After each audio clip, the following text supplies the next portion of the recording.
everyone, I'm Mandisa, And I'm Richard. and together we're here to shatter 5 myths that relate to wealth creation and entrepreneurship. We're business owners, and Richard's business is very much focused on investment management, and I'm here on wealth creation. So myth number 1 that we'd like to address, because this one really grinds my gears. It carries across and the government pushes it, and that is in order to alleviate your financial situation, either debt or other liabilities, is that you need to be saving money.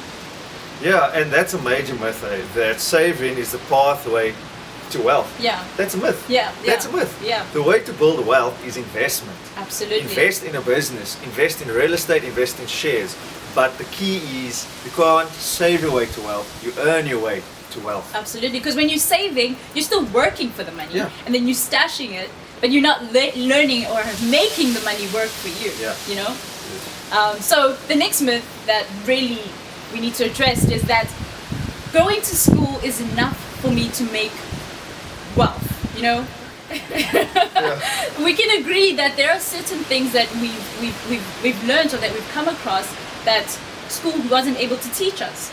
Yeah, and I mean there's nothing wrong with school, you need school. Absolutely. But it's missing something, and it's missing financial literacy. Definitely. How to budget, how to plan, how to buy a first home, how to buy a first car. Those are things that school did not teach us. Absolutely. I mean, how did you come across this epiphany? You know, that savings is not the way, that school is not enough. How did you come across this? Yeah, Mandisa, for me it's a personal story. I went from being a university student, and I mean, you know what that's like, Yeah, broke, definitely. to my first job, and I blew my paycheck. Yeah. Because I didn't know how to handle that money. Yeah. And that's when I read about Wingspanner, about the financial literacy. Yes. And if I had that 5 years ago, it would save me so much time, so much money. So I want to teach people so that won't happen to them or happen to me. And you know, I have a very similar story. When I was 24 years old, I had saved up a large sum of money, and I thought that I only had 2 options. I thought that I could either put it in a savings where I would get a return of 6% per annum. Crazy, right? And then the other was take the money and put it in a loan to get a house, but the interest was exactly the same amount that I'd be taking out added on. So eventually I would be paying double. So I was doomed if I did, I was doomed if I didn't, you know? And then essentially I was like, coming into entrepreneurship and being a business owner, I realized that people need to hear these things. These things are not being taught. No one's talking about them. Yeah, and that's why we're here to teach you the things that school never taught you. Yeah.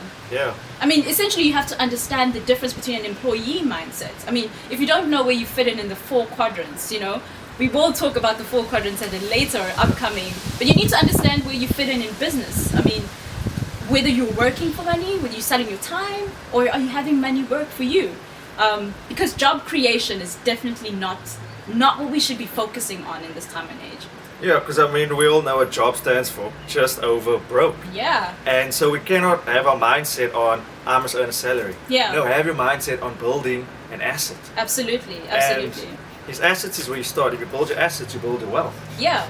But you know, the other thing, the misconception between assets and liabilities. Like, tell us really, what is an asset? Yeah, many people, they really don't understand what is an asset, what is a liability. Like I just have a friend that said, hey Richard, I bought my first house, my first asset. And I thought, no, it's not an asset because you don't own the house. He looked at me, he says he does own it. I said, okay, let's look at the deed. And the bank's name was on it. The bank owns the house. Yeah. So it's the bank's asset. I was the same, really. I really was. I thought I was getting an asset, and I would really do. At that stage, I would have said the same thing. Yeah, so just to get back to the basics, his asset is what will make you money. A liability is what costs you money. Absolutely. So if a thing can rise in value, it's an asset. If it depreciates in value, it's a liability. So whenever you have disposable income, you want to think, how can I invest this into an appreciated asset? Absolutely. And that's how you build wealth. And I mean, in our next, in the future, we will speak about the best assets to put your money in. Absolutely. We'll share that tips with you and advice with you. Yeah. So if it doesn't put money in your pocket, it is not an asset. If it takes money from your pocket, it's a liability. It's a brand new car, liability. If it's a house that you live in, liability. Levi jeans, liability. I don't care how sexy and tight it looks, it's a sexy liability. Really is, it really is. But also the salary being our only source of income. Yeah. That's a horrible myth. Myth number 3, like... Yeah.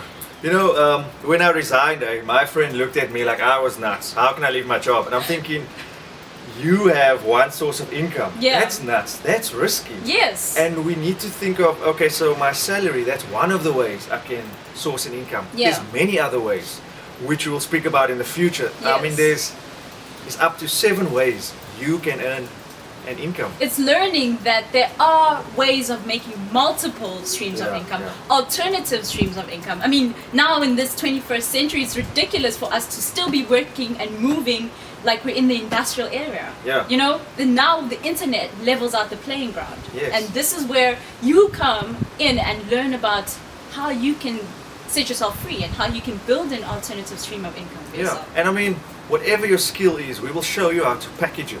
Absolutely. And to package it online. Yes. Because whenever you have a business offline, it's very expensive. Because online is the way of the future. Absolutely. And now, the other thing that people sort of get hung up on is that entrepreneurs are only doing what they do or selling because they are trying to make money. Yeah. Trying to get rich, being deceptive, capitalism. Yeah. Yeah, many people when they hear money, they think, oh, it's a bad word, it's a dirty word. Yes. How can you say money? But at the end of the day, money is a tool. Yeah, it is. If we use an analogy of a hammer, I can build a brothel with this hammer, Yes. but with the same hammer, I can build a children's home. Absolutely. Same hammer. So money isn't bad or good. Yeah. You can do bad things with money, or you can do a lot of Good with things. money. And a real entrepreneur will want to make a contribution Absolutely. to humanity, to move humanity forward. Absolutely. And to get real, you need money to do that. Yeah. Money will allow you to have a further reach and a better impact. So don't be afraid of money. Yeah. Don't think money's bad, because with money you can do a lot of good Good. things, which we are here to show you. And you know, actually, that's the huge difference that I see between employee mindset versus entrepreneurs. Yeah. Employees want to be the specialist. They want to be the best at what they do, you know, so that nobody can move them from that position. But entrepreneurs, they want to bring out that really good skill. Yeah. You know, they want to, you become your best self, and together we create something. Yeah. And that is the difference between employee and entrepreneurs, and how you can free yourself. Yeah. I mean, And if maybe I could just leave you with a quote from a legend, Jim Rohn. He says, you are the average of the top 5 people that you mix with. absolutely. So I want to ask you today, what is the average net worth of those 5 people? Because that will be your net worth. Absolutely. So for some of you, if you want to build wealth, you need to enlarge your wealth circle. Yes. Because at the end of the day, you are who you spend your time with. And I mean, we're here to help you, to coach you. And like I said, I got my first job and I blew the salary. Yeah. Because I knew how to make money, but I didn't know how to keep it. Absolutely. And we're here to teach you how to keep it with a budget, but not only to keep it, to expand it, to Yeah. grow it, to build wealth. And Yeah. that's the financial literacy. And that's what I'm really excited about. Yes, Wingspan is really the place where you want to plug in to get the information about income sources, tax, budget, whatever you have it, whatever you need, we're here to cater to you. So follow the links below, and if you want to get in touch with Richard about investments, give him a call, give him a shout, or contact him down below. And also just subscribe to the channel, follow Wingspanner on Facebook and Instagram, as well on Twitter. We love the discussions, we love to engage. Any suggestions, comments, we like to hear from you. So keep watching the space. Plug in, guys. Thank you.